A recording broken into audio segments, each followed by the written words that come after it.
Hi guys and welcome back to the Mighty Blues. My name is of course Cameron and welcome back today to another video. Hope you all are doing well. It is the player ratings. Everton 0, Manchester United 3 at Goodison Park on Sunday. As I explained last night, or yesterday should I say, when we did the instant match reaction, I spent pretty much the entirety of Sunday in bed, ill with some form of flu or virus or whatever it is that has completely knocked me for six over the last 48 to 72 hours or so. I picked up a little bit yesterday, had to spend the day off work, but managed to pick up slightly enough to get a little instant match reaction out. It was only 7 minutes, 8 minutes, something like that.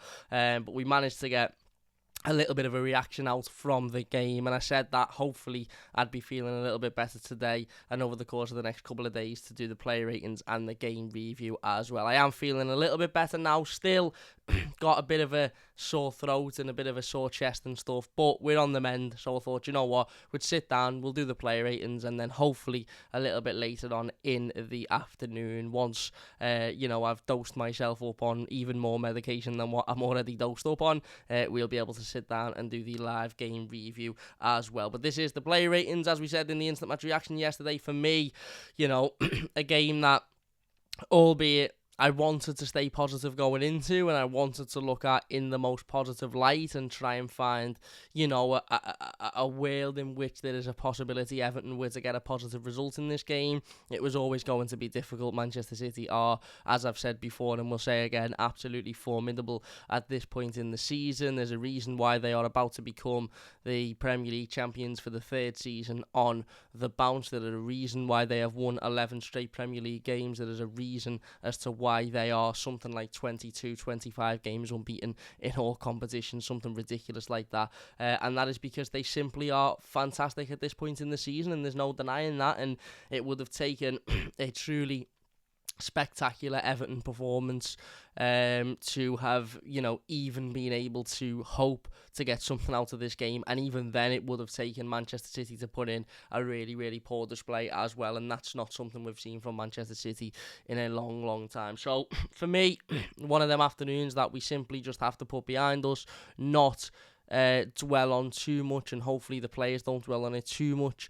Hopefully we can still take some form of confidence and momentum into that game against Wolves on Saturday. Massive game against Wolves. We saw Leicester lose last night, of course, heavily to Liverpool. However, Nottingham Forest and Leeds United did both pick up points in games that we may not have expected them to pick up points. And I think when I done my prediction video last week, I didn't have Leeds United picking up anything against Newcastle, but they did. And I don't think I had Nottingham Forest picking up anything against Chelsea, and they did. So, obviously results already maybe not to be expected, but I still firmly believe it's within Everton's hands. If Everton can go and get a result against Wolves, if we can win and hope that some of the other results go our way, then it may be done on Saturday. But if not, it will go down to that last game of the season. But I'm not too disheartened about this one, because it wasn't something that we particularly, it's not like it was a surprise result or a surprise performance, was it? What I said on Friday when we done the preview is there is a world in which Everton can lose this game and still walk off that pitch with an air of, pride and an air of confidence within themselves to be able to go on to the last couple of games of the season and get results. And I wasn't there myself because, as I said, I was stuck in bed, but from what I've seen from videos of Goodison Park and from what I've spoken to other Blues that were at the game, it was very much a performance that held the players and had the players clapped off at the end of it. So anyway, as I said, we'll talk more about that in the game review. This is the player ratings. We're going to fly straight through them because I'm aware that it's a couple of days late and you're probably not even bothered at this point. Jordan Pickford, I'm going to give Jordan a 6. I thought he was alright in terms of the goals. The first goal for me is just simply an unbelievable finish, and one that I don't think any goalkeeper in the Premier League would stop, considering the control is immaculate and the finish is just, you don't even see it coming. I mean, it took me about 2 or 3 replays to actually, be able to understand what Ilkay Gundogan had done. The second goal, again, poor defensively from Nathan Patterson. allowing that cross to come in down that side, and woeful defensively by Mason Holgate to allow Erling Haaland to get the jump on him, albeit Erling Haaland is, the best player in the world at the moment, and that may be being a bit harsh on Mason, but again, don't particularly think Jordan could do much about a header from the best striker in the world from 5 yards out. The third goal, a free kick. Listen, I've had this argument before a number of times on this channel when Everton have conceded free kicks. I personally think that the positioning of modern day goalkeepers when it comes to free kicks is off. Now, that isn't just Jordan Pickford. I've watched other goalkeepers in the Premier League concede free kicks, and I'm sort of thinking, why are they stood where they stood? It's obviously an instruction, and it's obviously something Jordan is being told to do or practice doing. But again, it's a world-class finish, isn't it, by Ilkay Gundogan? It really, really is. Didn't have much to do other than that in the game, which is surprising, considering we were playing Manchester City. But, yeah, I don't blame him entirely for the defeat. But I suppose the shots he had to face, he let in, and he didn't really have to face much else. But again, it would be harsh to put the blame on Jordan for this one. I think Jordan's a world-class goalkeeper. I think Jordan's proven before that he's a world-class goalkeeper. I think Jordan proved last week against Brighton that he's a world-class goalkeeper, one of the very best in the world, never mind the Premier League. And I don't think you can particularly blame him for many of the, of the goals in that game, or for any of the goals in that game, sorry. Onto the right back then, Nathan Patterson.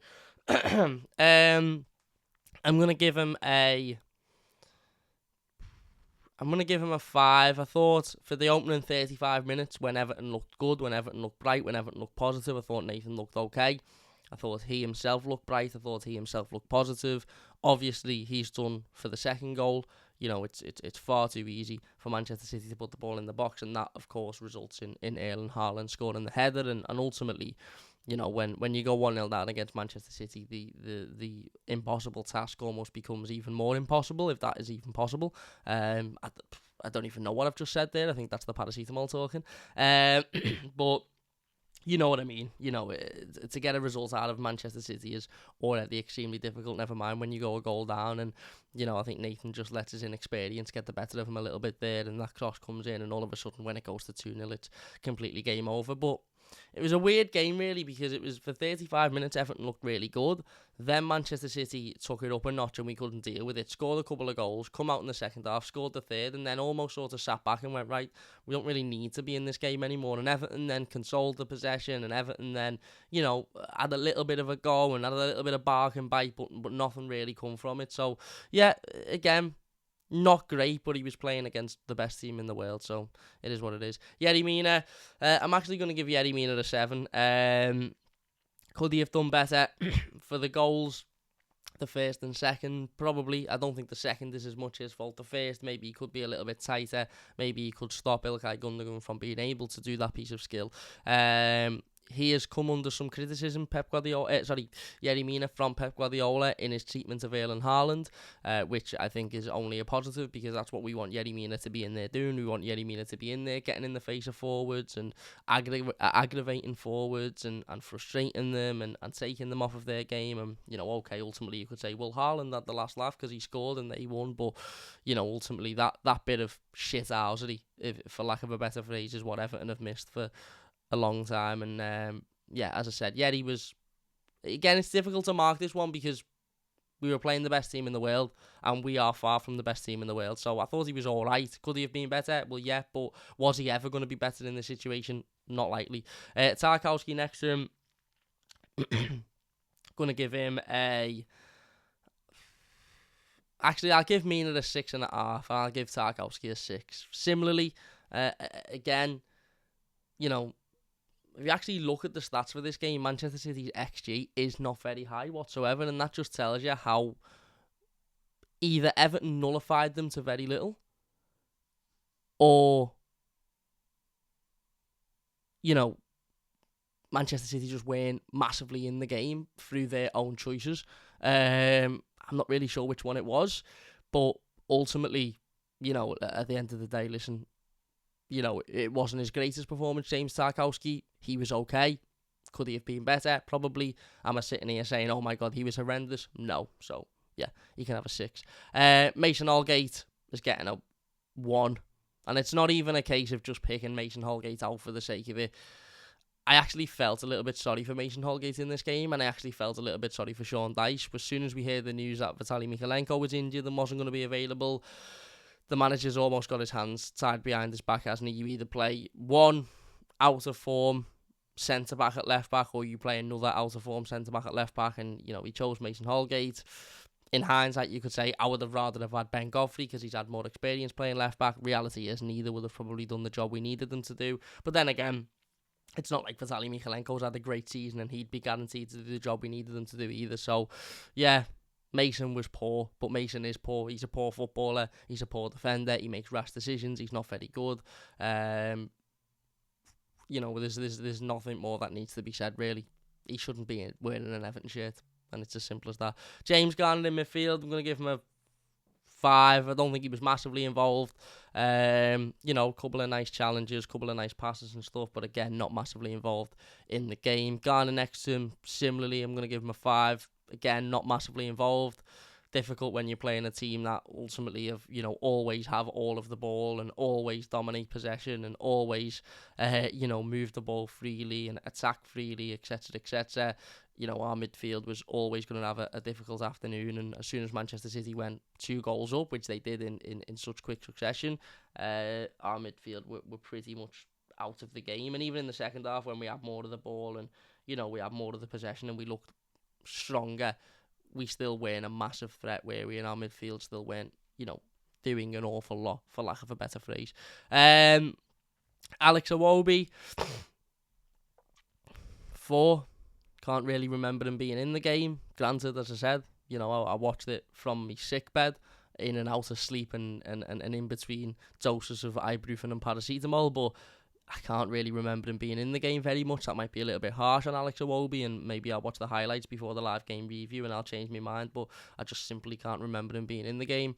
Dwight McNeil, I'm going to give him a 7. I thought he worked hard.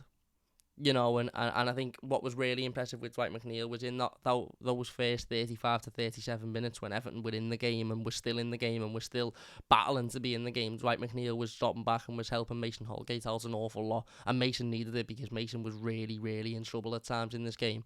And Dwight McNeil was dropping back. He was helping him when we were on the break in that first half an hour, and we had moments where we looked positive and moments where we looked good and moments where we looked like we had the potential to create something up front. Dwight McNeil was involved in that as well. So yeah, another performance that, I'm not going to sit here and say, oh my God, he was amazing, but he was, for me, the best in an Everton shirt on Sunday. Abdoulaye Doucouré, give him a 5, similarly to Iwobi. I can't really remember him doing much. I can't really remember him having an impact on the game. I can't really remember watching him and thinking, he is giving Manchester City a difficult time here. And granted, as I've said before, I'm not going to get too down about this game. It was a defeat, and I'm not going to sit here and say, oh my God, everybody's crappy because they didn't have an impact, because,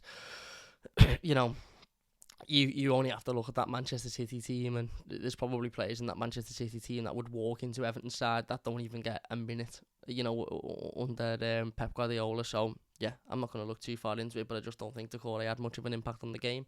And then Dominic Calvert-Lewin, I'm going to give Dom a 6. I thought in the first half he looked really good, and again, it was a simple show of just how much better Everton are with Dominic Calvert-Lewin in the team. Obviously, he come off at half-time, and we can only hope and pray that is nothing serious, and we can only hope and pray that, as the manager said, he come off with a tight groin, I think it was, and hopefully that hasn't led to an injury, and hopefully Dom will be available for the game against Wolves, and, that decision was taken before any damage was done. But yeah, I just think we look so much better with Dom in the team. I think we look so much stronger. There's an out ball. He picked the ball up a couple of times, and when there was no one around him to pass it off to, he won a foul or he kept hold of it. He's so important to this Everton team. And if Everton are to go and win the next 2 games and stay in the Premier League, I feel he will be a big part of that. And as I said, we can only touch wood and hope that he's available for those 2 games. Onto the subs bench then. Neil Maupay, 3, ran round a bit, had absolutely no impact on the game whatsoever. And even when City dropped off at 3-0 up, okay, I'm not saying that I expect him to go and get a hat-trick and get us back in the game, but he didn't cause any threat whatsoever. There's a couple of times as well where a good ball was put across the box, or, there was a good bit of movement up front, and he was just miles away from it. Amadou Onana, give him a 4. Come on, worked hard, moved the ball a little. No, actually, that's probably a bit harsh. I'll give him a 6. Come on, move the ball around a little bit, worked hard, tried to get us in the transition, tried to get us moving forward, tried to get us pushing further up the pitch, but unfortunately couldn't make anything of it. Damari Gray, he can have a 4. Again, similarly to Iwobi and Decore, I don't really remember him doing much, to be honest. And then Connor Cody, I'm actually going to give Connor a 6. I think he solidified that defence a little bit. And again, maybe part and parcel because Manchester City had dropped off because they had the game won and all of that sort of stuff. But we just looked a little bit stronger and a little bit more compact with Connor Cody in there at the back. So there you go. They are the player ratings. Again, I'm not going to be too disheartened about this one. It is a defeat, but it's one that for me it's important that we put behind us, don't even think about it again, and put our full focus on the next couple of games. If you have enjoyed it, please hit the like button. Don't forget to subscribe if you are new. We'll be back with the live game review a little bit later on, hopefully. So don't forget to subscribe as well. Big thank you all for watching, and we'll see you later.